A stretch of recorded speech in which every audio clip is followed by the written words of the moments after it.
नमस्कार, आपका एक बार फिर हार्दिक स्वागत है हमारे RSCIT गुरुजी यूट्यूब चैनल पर। आज के इस वीडियो में RSCIT परीक्षा की तैयारी के लिए हम एक बार फिर आपके लिए महत्वपूर्ण प्रश्न उत्तर लेकर आए हैं। इस वीडियो को अपना एक टेस्ट मानकर तैयारी करें और देखें कि आपके कितने प्रश्न इस वीडियो से सही होते हैं। तो चलिए शुरू करते हैं आज का वीडियो। हमारा प्रश्न नंबर 1 है, निम्न में से कौन सी कंप्यूटर मेमोरी मापन की सबसे बड़ी इकाई है? बाइट, टेराबाइट, मेगाबाइट या फिर गीगाबाइट? तो यहाँ पे जो ऑप्शन दे रखा है, इनमें से कौन सी कंप्यूटर मेमोरी मापने की सबसे बड़ी इकाई है?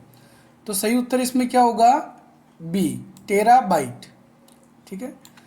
और ये ध्यान में रखना, कंप्यूटर मेमोरी मापन की सबसे छोटी इकाई जो है वो बिट होती है, लेकिन यहाँ पर जो ऑप्शन दे रखा है उसमें बाइट होगा। अगला प्रश्न नंबर 2 है, निम्न में से कीबोर्ड में ऑन ऑफ होने वाली कुंजी कौन सी है? Num lock, caps lock, scroll lock या फिर ऑल ऑफ द अबव? तो देखो, ऑन ऑफ होने वाली जो कुंजियाँ होती है उनको कहा जाता है टॉगल कीज। तो यहाँ पे पूछा गया टॉगल कुंजियाँ कौन सी है, तो यहाँ पे ये जो तीनों ऑप्शन है वो टॉगल कीज के हैं, यानी इसमें सही आंसर क्या होगा? D, all of the above. तो यहाँ पे आपको दो चीज़ें ध्यान में रखनी है, एक तो ऑन ऑफ होने वाली कुंजियाँ कीबोर्ड में कितनी होती है? 3 होती है। कौन सी? नम लॉक, कैप्स लॉक और स्क्रॉल लॉक। और दूसरा आपको ध्यान में रखना है कि ऑन ऑफ होने वाली कुंजियों को टॉगल कुंजियाँ भी कहा जाता है।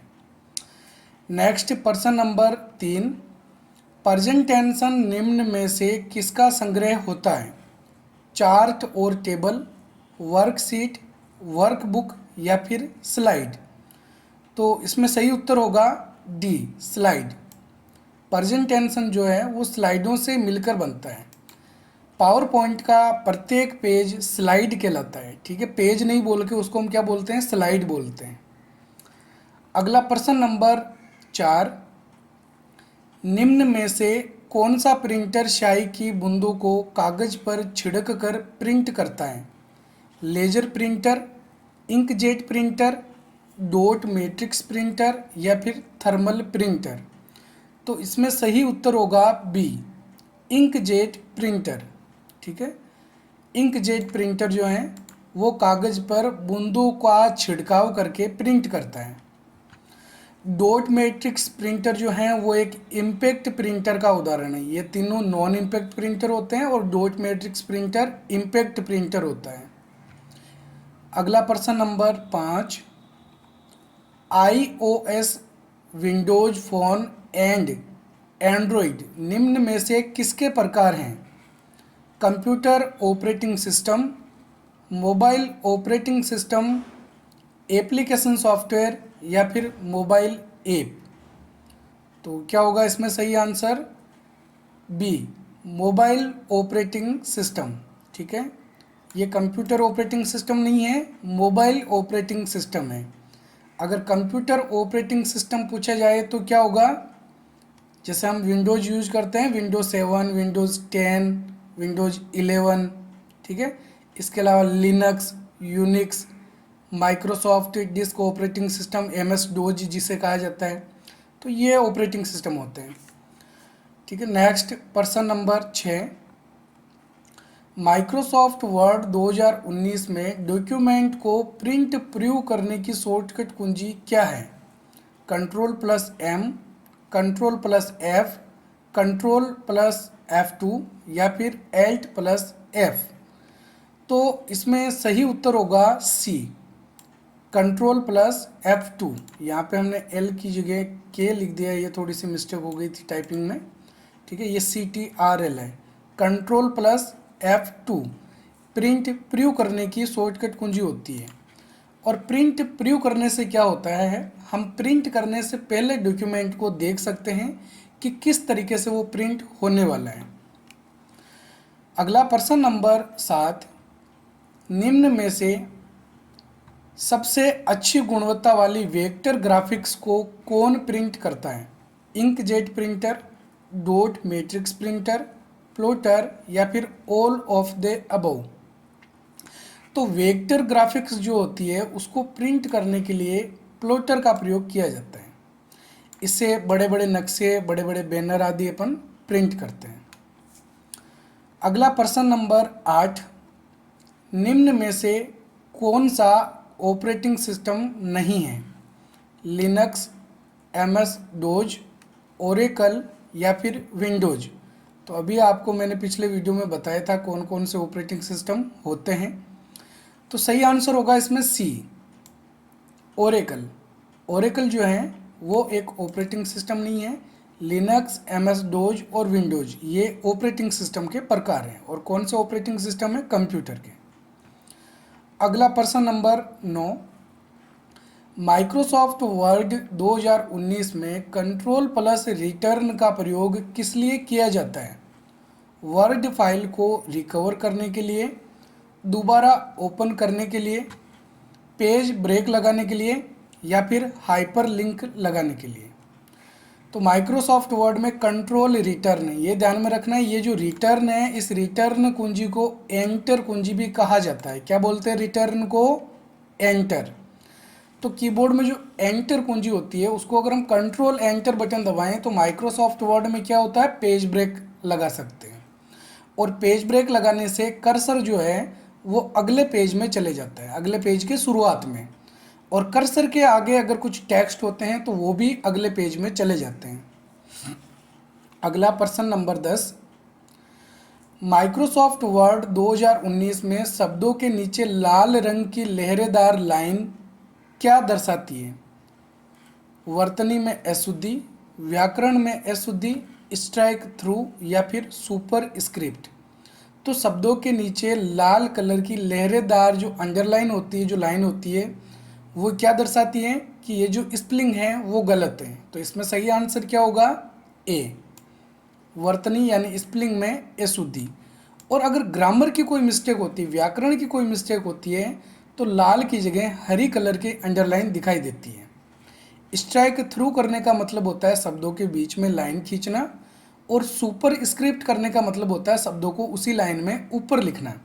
जैसे हम एक्स स्क्वायर लिखते हैं तो जो 2 होता है स्क्वायर, उसको उसी लाइन में थोड़ा ऊपर लिखा जाता है। तो इस प्रक्रिया को सुपर स्क्रिप्ट करना कहा जाता है। और शब्दों को ऊपर नहीं लिख के अगर उसी लाइन में थोड़ा नीचे लिखते हैं तो यह प्रक्रिया सब स्क्रिप्ट कहलाती है। ठीक है। नेक्स्ट प्रश्न नंबर 11, निम्न में से कौन सा सर्च इंजन है? Microsoft Edge, Bing, Google Chrome या फिर सफारी। तो सही उत्तर है इसमें बी, बिंग। बिंग एक सर्च इंजन है और Microsoft Edge, Google Chrome, Safari ये ब्राउज़र होते हैं। अगला प्रश्न नंबर 12, एमएस पावर पॉइंट 2019 का प्रत्येक पेज क्या कहलाता है? वर्कशीट, वेब पेज, पेज या फिर स्लाइड। तो क्या होगा इसमें सही आंसर? लगभग आप सबको पता होगा क्योंकि अभी जो क्वेश्चंस थे उनमें बताया था इसी वीडियो के अंदर मैंने, पहले वाले क्वेश्चन में। तो सही आंसर इसमें होगा डी, स्लाइड। स्लाइडों से मिलकर पावर पॉइंट की फाइल बनती है जिसको क्या बोलते हैं? प्रेजेंटेशन बोलते हैं। प्रेजेंटेशन को हिंदी में प्रस्तुतिकरण भी कहा जाता है। अगला प्रश्न नंबर 13, निम्न में से कौन सा एक इनपुट डिवाइस है जो कागज पर पेन या पेंसिल द्वारा लिखी जानकारी को पढ़ता है? OCR, OMR, MICR या फिर जॉयस्टिक। सॉरी, BCR है, OCR नहीं है। तो इसमें सही आंसर होगा बी, OMR। OMR की फुल फॉर्म होती है ऑप्टिकल मार्क रीडर। BCR की full form bar code reader. MICR की full form magnetic ink character reader. और जॉयस्टिक जो है वो गेम खेलने के लिए काम में लिया जाता है। तो कंप्यूटर में गेम खेलने के लिए जो सबसे प्रचलित उपकरण है वो होता है जॉयस्टिक। ये जो चारों ऑप्शन दे रखे हैं ये चारों इनपुट उपकरण होते हैं। अब देखो मैंने यहाँ पे एक शब्द यूज लिया है रीडर, आर का मतलब। जैसे BCR की फुल फॉर्म हो गई बार कोड रीडर, OMR की full form optical mark reader. तो इसको रीडर भी कहा जाता है, रिकॉग्निशन भी कहा जाता है, यहाँ पे कन्फ्यूजन नहीं होना है। इसको हम ऐसे भी बोल सकते हैं ऑप्टिकल मार्क रिकॉग्निशन, ठीक है। मैग्नेटिक इंक कैरेक्टर रिकॉग्निशन, इस तरीके से भी इनको बोला जा सकता है। नेक्स्ट प्रश्न नंबर 14 है, नेटवर्क के संदर्भ में पेन की फुल फॉर्म क्या होती है? Private area network, professional area network, personal area network या फिर उपरोक्त सभी। तो यहाँ पर पेन की फुल फॉर्म होगी पर्सनल एरिया नेटवर्क, यानी इस प्रकार का नेटवर्क जो एक पर्सनल एरिया के लिए काम में लिया जा सकता है। और इसका जो उदाहरण है वो होता है ब्लूटूथ। ब्लूटूथ को एक पर्सनल एरिया में काम में ले सकते हैं। इसके अलावा पेन की एक आपको पिछले वीडियो में मैंने फुल फॉर्म बताई थी। जो पेन कार्ड होता है, आधार कार्ड की तरह का जो पेन कार्ड है, उसकी जो फुल फॉर्म है वो होती है परमानेंट अकाउंट नंबर, ठीक है। Permanent account number PAN card जो काम में लिया जाता है उसकी फुल फॉर्म होती है। और यहाँ पे नेटवर्क के संदर्भ में पूछा है तो वो होगी पर्सनल एरिया नेटवर्क। इसके बाद लेन, मैन और वेन भी होते हैं, local area network, metropolitan area network और वाइड एरिया नेटवर्क। तो नेटवर्क के संदर्भ में ये जो चार फुल फॉर्म है पेन, लेन, मैन और वेन, इनको अच्छे से याद रखना है, ठीक है। नेक्स्ट प्रश्न नंबर 15, निम्न में से कौन सा टेक्स्ट अपर केस है? तो वैसे सारे कंप्यूटर ही लिखे हुए हैं, तो इसमें हमको देख के ये बताना है कि कौन सा अपर केस है। अब देखो माइक्रोसॉफ्ट वर्ड में अगर आपने सही से पढ़ा है upper case, lower case, capitalise, each word, toggle case, तो आप इनका जो आंसर है वो बिल्कुल आसानी से कर सकते हैं। यहाँ पे सही आंसर होगा बी, कंप्यूटर। ये वैसे कंप्यूटर ही लिखा हुआ है, सारी कंप्यूटर ही हैं, तो इसमें ये कंप्यूटर जो है बी वाला वो सही आंसर होगा। ये अपर केस है। अब अपर केस का मतलब आप समझ गए होंगे। अपर केस का मतलब होता है सारे अक्षरों को बड़ी ABCD में लिखना। अगर हम स्पेलिंग का पहला अक्षर कैपिटल लेटर में लिखते हैं, बड़ा लिखते हैं, और बाकी सबको छोटी ABCD में लिखते हैं, तो इसको कहा जाता है कैपिटलाइज ईच वर्ड, ठीक है।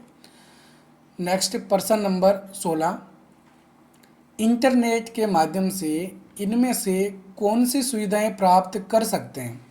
ईमेल भेजना, ऑनलाइन बिल पेमेंट करना, ऑनलाइन टिकट बुक करना या फिर उपरोक्त सभी।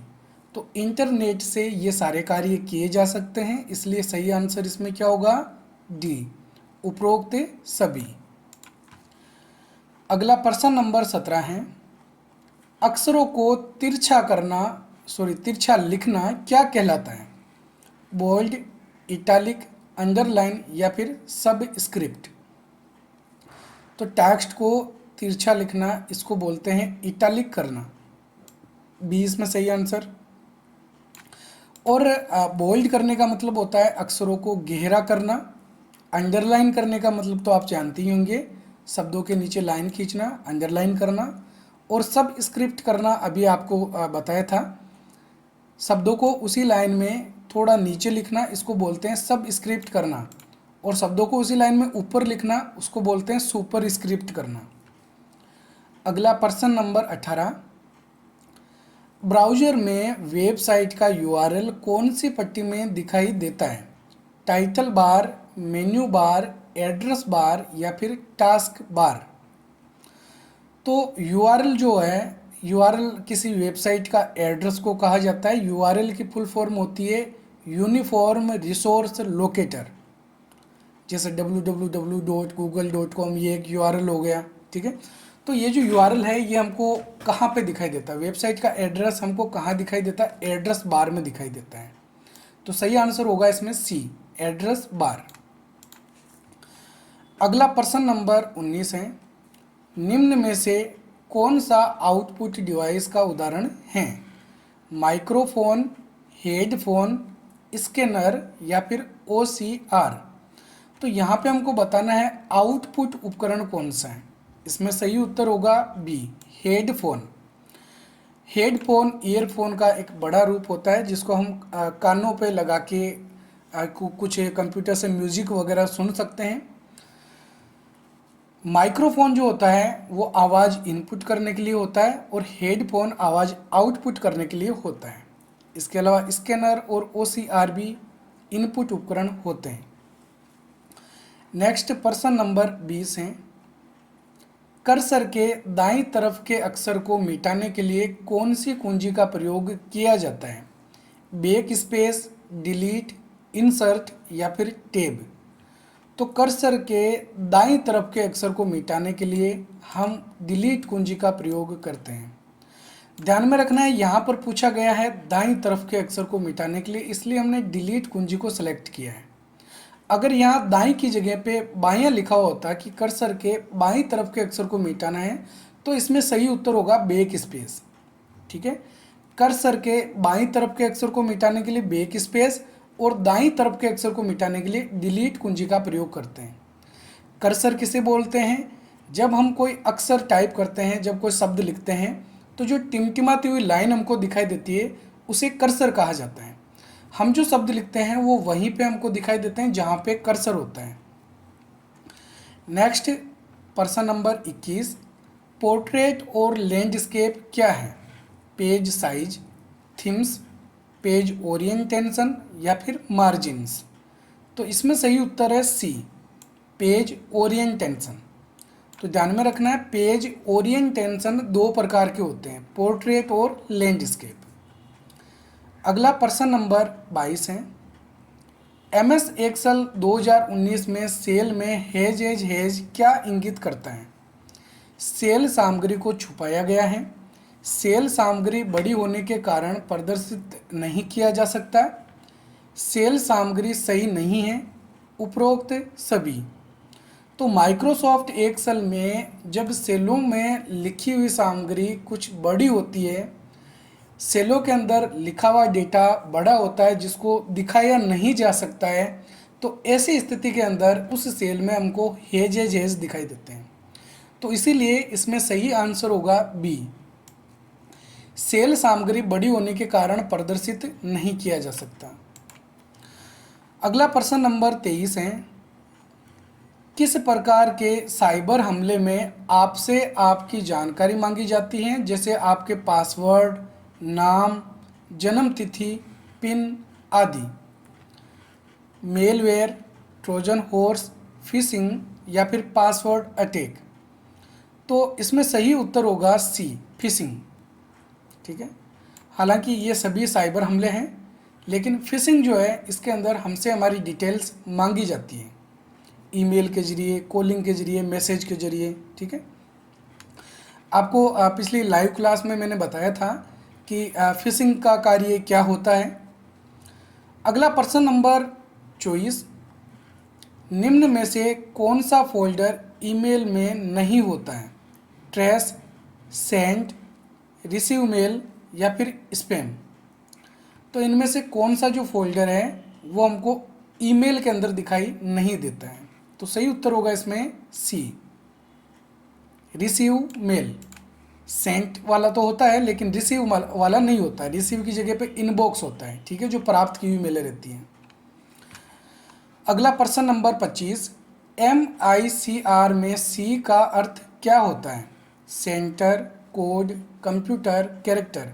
तो देखो OCR, BCR, MICR, OMR, ये 4-5 हैं, इनकी फुल फॉर्म आपको अच्छे से याद रख लेनी है।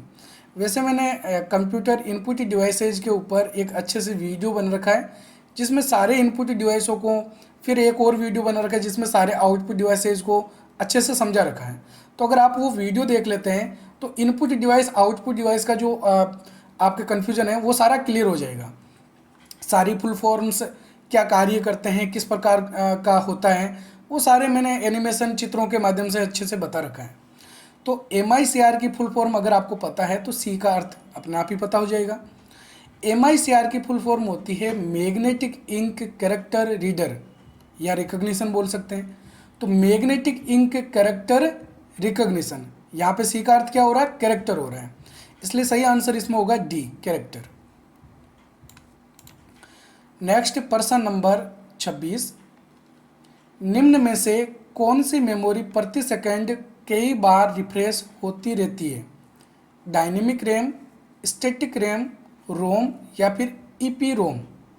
तो इसमें सही उत्तर है ए, डायनेमिक रैम। देखो रैम के दो प्रकार होते हैं, डायनेमिक रैम और स्टैटिक रैम। ये भी आपको याद रखना है, एग्जाम में क्वेश्चन आ सकता है। रैम के कितने प्रकार होते हैं? दो प्रकार होते हैं, डायनेमिक रैम और स्टैटिक रैम। डायनेमिक रैम जो है वो बार बार रिफ्रेश होती रहती है, स्टैटिक रैम स्थिर रहती है।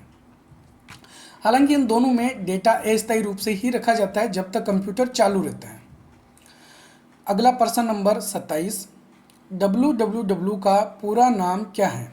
World wide web, world wide web, web wide web, wide web, wide web world.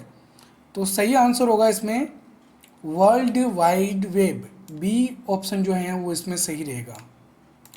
ठीक है, तो www का अगर अपन नेटवर्क के संदर्भ में उदाहरण लें तो इसमें होता है वेन, वाइड एरिया नेटवर्क जो होता है, और इसका भी हम उदाहरण लें तो होगा इंटरनेट।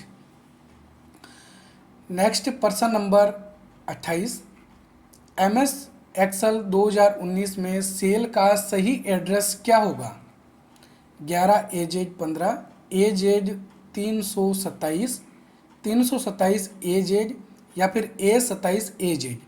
तो देखो मैंने बताया था कि माइक्रोसॉफ्ट एक्सेल के अंदर जो रो होती है उनको किसके द्वारा दर्शाया जाता है? गिनती के द्वारा दर्शाया जाता है। इनका जो लेबल होता है वो गिनती में होता है, और जो कॉलम होते हैं उनको ABCD के द्वारा दर्शाया जाता है। इस प्रकार के कॉलम होते हैं, और रो कॉलम के प्रतिच्छेदन से जो चौकोर बॉक्स बनता है उसको बोलते हैं सेल। एक चौकोर बॉक्स क्या कहलाता है? सेल कहलाता है। तो जब एक्सेल के अंदर किसी सेल का एड्रेस लिखना होता है तो सबसे पहले हम क्या लिखते हैं? कॉलम को लिखते हैं। तो कॉलम इसमें क्या है?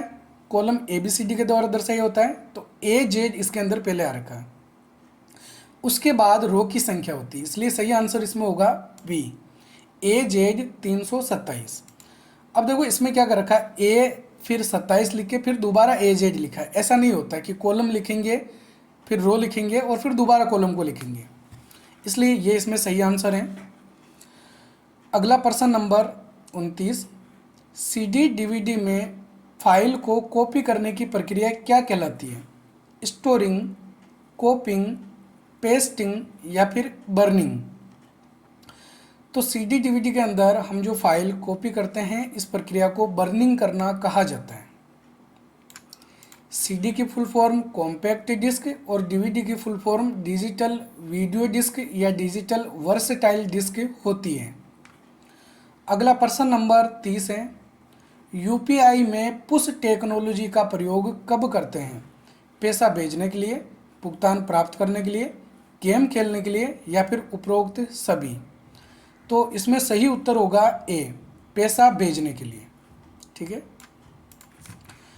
नेक्स्ट प्रश्न नंबर 31, निम्न में से कौन सा मॉनिटर देखने में पुरानी टेलीविजन के आकार का होता है? CRT monitor, LCD monitor, LED monitor या फिर ऑल ऑफ द अबव? तो पुरानी टेलीविज़न जो होती है जो काफ़ी साइज में बड़ी होती है और बिजली की खपत भी ज़्यादा करती है, रिजोल्यूशन कम होता है, तो वो जो मॉनिटर है वो मॉनिटर CRT मॉनिटर होता है। CRT की फुल फॉर्म होती है कैथोड रे ट्यूब, LCD की full form liquid crystal display और LED की full form light emitting diode. तो LCD और LED जो हैं वो चपटे मॉनिटर होते हैं, हल्के होते हैं CRT मॉनिटर के मुकाबले। नेक्स्ट प्रश्न नंबर 32 है, MS पावरपॉइंट 2019 में बनी फाइल का एक्सटेंशन नेम क्या होता है? .docx, .text, .xlsx या फिर .pptx? तो जो फाइल माइक्रोसॉफ्ट पावर पॉइंट में बनती है उसका एक्सटेंशन नेम .pptx होता है, और माइक्रोसॉफ्ट वर्ड में बनने वाली फाइल का एक्सटेंशन नेम .docx होता है, और जो फाइल माइक्रोसॉफ्ट एक्सेल में बनती है उसका एक्सटेंशन नेम .xlsx होता है। ठीक है, नेक्स्ट प्रश्न नंबर 33, कट या कॉपी किया हुआ भाग कंप्यूटर की कौन सी मेमोरी में रखा जाता है?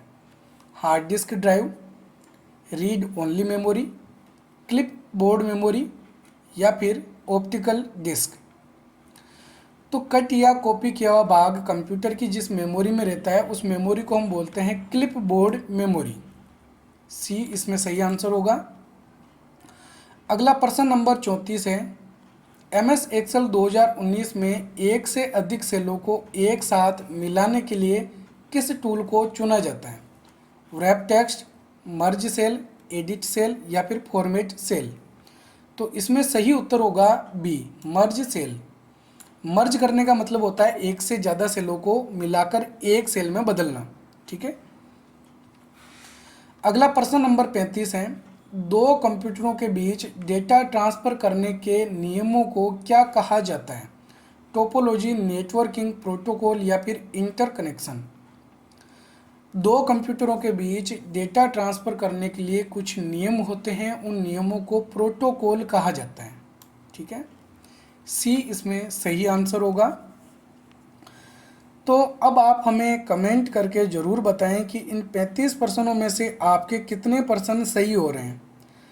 आज शाम 6 बजे हमारी लाइव क्लास में जुड़कर भी आप हमें कमेंट ज़रूर करें और अपनी परीक्षा की तैयारी अच्छे से करते रहें। वीडियो पसंद आए तो वीडियो को लाइक और हमारे चैनल को सब्सक्राइब ज़रूर करें। हम मिलेंगे एक और नई वीडियो में, तब तक के लिए जय हिंद, जय भारत।